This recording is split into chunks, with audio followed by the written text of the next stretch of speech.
Actually, I was trained in 1994 when Malaysia is going through the industrialization. I was trained as an engineer.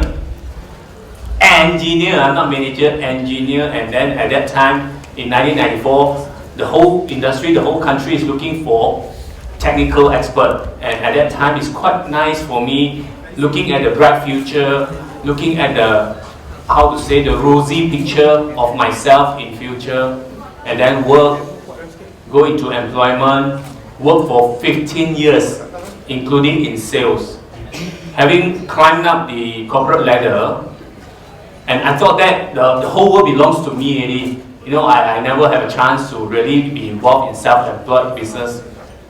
But in 2008, after 15 years, having worked so hard, get promotion, earn a decent living, quite a good salary in my own perception, because among all of you here, if I mention how much I earned, then you say, shit, you know, but in my own perception at that time. But then in 2008, to my shock awakening, I was asked to leave. Having been the sales manager, I would say head of sales in my previous job, then never thought that things will happen to me. So comfortable, so good life, you know, I had quite a good family life as well. So I thought about that, you know. Even when I was given the impression that I will be asked to leave, I was still feeling very comfortable. The world is still very nothing. Because too comfortable for the last 15 years being in employment. Then after that, I think, hey, something is not right. I work so hard and they get promoted to head of sales. At the end of the day, if I now going out and being in employment again, and who knows that after work for 5 years, I will be asked to leave again. So it gives me a very big fear in my heart. Then I think to myself, no way, I need to do something. Then I told myself that I want to be involved in insurance. At that time, my knowledge about insurance industry is not as good. But then I know that it's something that very lucrative and something that I can decide on my own. Nobody can ask me to leave.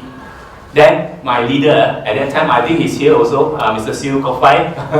So he know about that. He knew about that. Then we had a meeting, and then from then on, I decided to join this industry.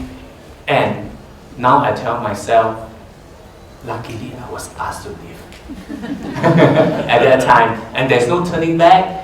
And I can foresee very rosy picture in future from now on and until the end of the day.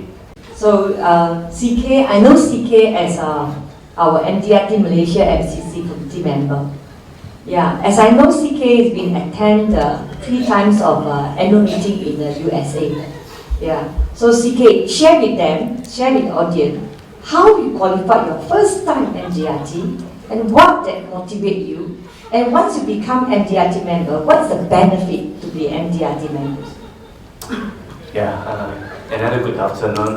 Like I said, I joined in this industry to earn some money. And actually, for the past 15 years when I'm in employment, sadly to say, I've never been so, how to say, I don't have dream, honestly. My life, I know many friends, and then I go through those working life very easy, and then I don't know why I get promotion. It's just that I don't have dreams. It's just that things come in, and I just follow the things going on, and I don't know whether it's a waste or not. So when I first joined in 2008 in October, then I went in for the first day as a what they call a new agent, and then my leader brought me. I said, "You have friend or not? Okay, friend, go appointment. Go and see appointment first day." And I didn't know. There's no confidence. I do not know about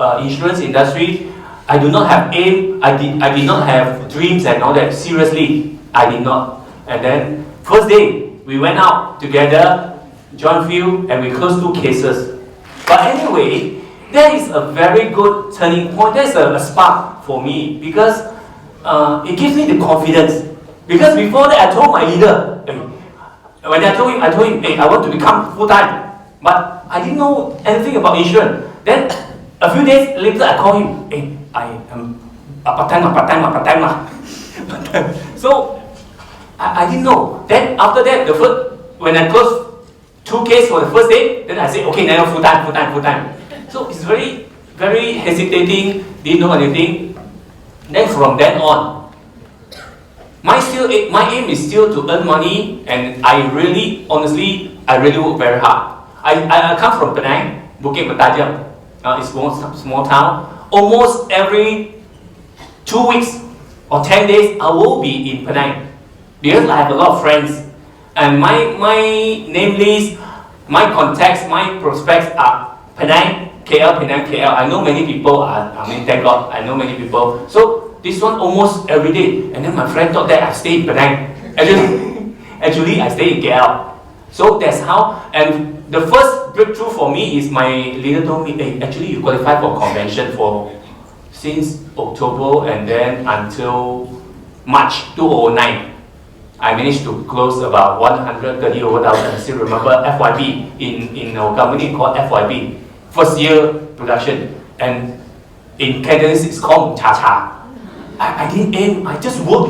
I just work because for 15 years I've been floating, not much of a dream. Then I can do. The confidence built up. Then I know that my leader was quite a 7 times MDRT. Then I heard about MDRT. Then that gave me a dose of confidence in it. I want to try it. I keep on working very hard. I keep on doing the right thing. And then for the first year, I managed to qualify. I think in December. Then I qualified in 2009. From then on, there's no turning back. And like what Benny said, the moment that you qualify for the first time, due to this, you cannot fail anymore. That's why I qualified 6 years in a row. Even though old man already, but okay lah, there will be more to come. What motivates me is when I first qualified, and next year we get to get recognition, and then when you step up on the stage, wow, it's different feeling. It's really different feeling to be up on the stage and then be recognized. That's how I told myself that I want to be MDRT all the years, and also we can see that the income also coming, the confidence of our clients, our prospect is also getting higher and higher. They see that you will be in this industry for a long time, and then after that, for the last 3 years also, I attended MDRT annual meeting in US. They're starting from Philadelphia, Toronto, followed by this year New Orleans. And then when I went there, alamak, 4 times, 5 times, 6 times, you go there, 40 times TOT, 45 times COT, MDRT, then, and then the COT, I don't know how many times lah. Look at their badge, I also scared Oh, so long, and then so many times, and of course, it's kind of inspiring and also very motivating that the sky is the limit, and like what people say, there's always room at the top for everybody.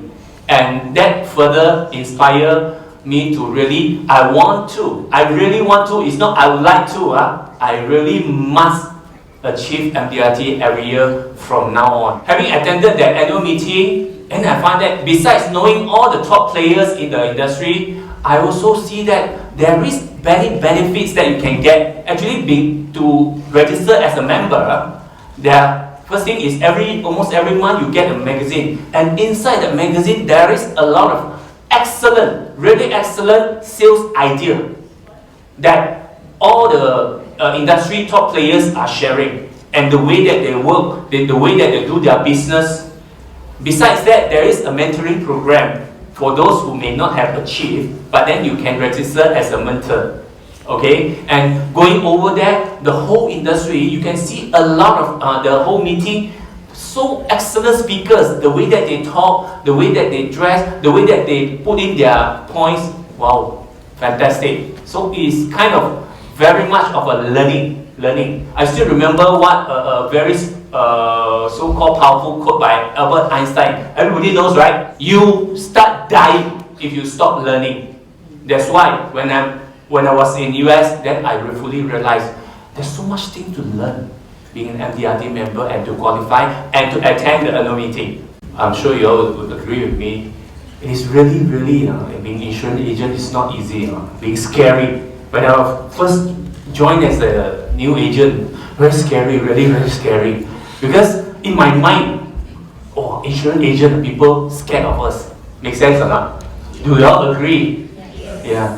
And then I still remember I went to the a coffee shop near my place, and I was wearing a shirt that will people see easily only that you are insurance agent, and I quickly cover the logo.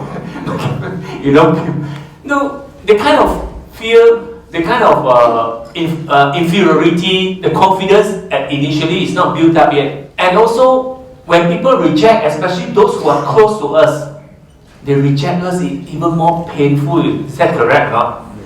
Oh, my good friend. When we call them, didn't pick up. Talk to them, the kind of their eyes, the way in Mandarin they call 眼神, how to say, their feeling is different, and then we also keep doing a lot of judgment. Oh, people are scared of me already. Call up, never pick up. I'm not sure the one pick up one. You know, that kind of feeling. So it's really not easy initially, seriously. At the back, what is pushing me is I want to earn money, like I said initially. I need to do something. I need to really work. And when I first joined joined the industry, I really told myself that is only my job. And I fully focus on that. So I just keep calling, sometimes get rejected, sometimes they see me, and then the business keep coming in, some also reject me, some also scared of me or whatever. Ultimately, what I realized is I never give up. And then when I also face the consequence, I also face the rejection, and what is driving me is, I still remember is, I think back, why? The reason that I joined this industry. First thing is that there are a few stages. First stage is the reason that I joined this industry is I can earn a lot of money. That is pushing me. I don't care. If you reject, I'll keep going. But as I move towards, as I keep learning from day to day until today, what is driving me now is different already. It's totally different. I've attended many conferences, and recently we went to Dubai. I've listened to many fantastic presentations by the top players. I can really appreciate that being an insurance agent is nothing to be scared of. It's nothing to be so panicked. It is something to be proud of. When I stand up now, nothing can make me feel scared. Nothing can really, whatever the way that their appearance, whatever my prospect, my friend who look at me, I'm still very proud that I'm an insurance agent. And like what they say, a sort of the angel that if I share with you, means that you are lucky, not unlucky. Since the first day that I joined this industry, discipline, and now my agent also discipline. You're boring. Discipline is the biggest thing, is the most boring thing that everybody would like to have, right? But then the fact remains that the reality remains that we have got to accept discipline is the only way I feel that you can do a really good job in this industry. So for me is persistently, I definitely will see 3%. That's my target every day. Okay, 3%, open up with them. Like what Marie said, that for different people may have different kind of way. I really put in a lot on relationship as well. That's why I still remember, if you all happen to have read this book called How to Make Friends and Influence, Dale Carnegie, I love this book. That's how I learned. But depends on you. Some of the friends say that you're very cunning, this guy. You know, the way that because one of the things that they teach is how to make your friend feel important, how to make them feel like you. But that's the only way that when people, they're willing to spend 100,000, they're willing to spend 50,000, they're willing to spend to whatever money on you, on this policy, without even knowing that whether they can claim or not, without even knowing that whether really that the money will still be there or not. Do you all agree? It's about how they like you. So, but when we see people more, we learn the skill. We learn the skill how to interact with them. We learn the skill how to really make them like us and all that. And for me, I still believe the activity to see more people, not only that the chances of getting sales is high, it's also sharpen up our skill in making people get comfortable with us, making people want to be our friend, making people want to sign up with us, and making people want to always be with us. Otherwise, outside there in Malaysia, there are 85,000 of agents. Why? We always want to ask why. What's the reason that they need to take from you? They need to take from CK or Benny or Jenny or Marie or whoever. There must be a reason. The biggest reason is they like you. And that also can be done through the discipline. It's not a discipline very boring. It can be done and then it can be improved. Ultimately, your skill, everything will make people like you.